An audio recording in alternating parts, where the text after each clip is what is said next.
Inselmulkom u nilqawkom għal programm ieħor xi rajt dan l-aħħar li llum se jlaqgħana ma' Joseph F. Grima. Joe għandu dottorat fl-istorja, kif ukoll diploma fl-amministrazzjoni tal-edukazzjoni. Huwa ħadem bħala għalliem, lecturer u kien ukoll kap ta' skola.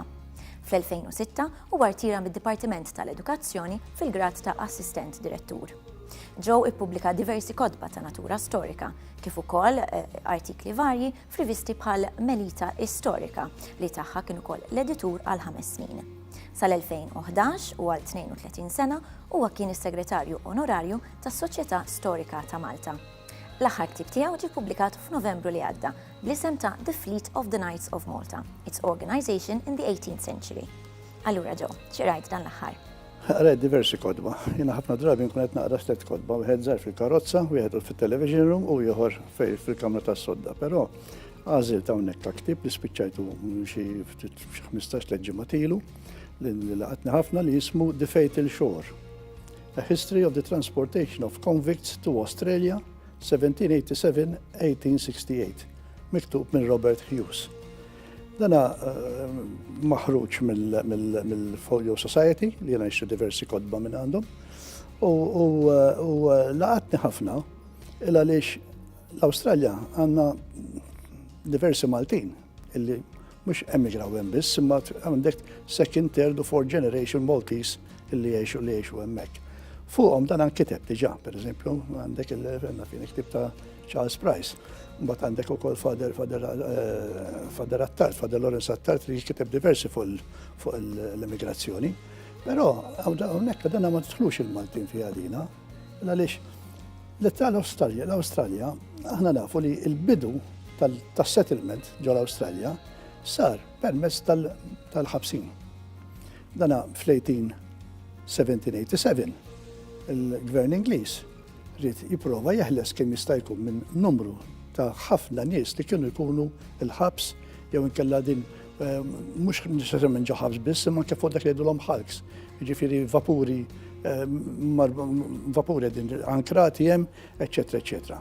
Dak iż-żmien tgħidu li mela kemm kien hemm nies ħżiena, kemm kien hemm nies għal kull naqra ta' xejn kont tispiċċa l-ħabs.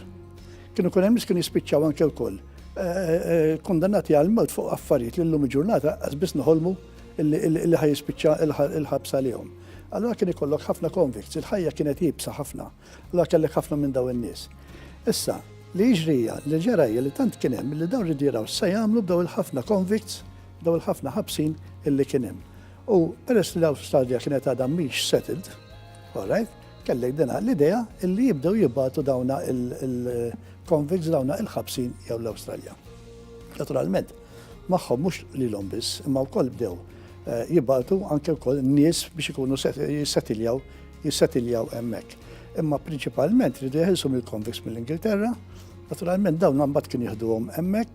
L-iskop kien li meta jispiċċalhom is-sentenza ta' transportation, allura mbagħad jekk iridu jmorru lura l-Ingilterra jmorru, ħafna minnhom ma marrux.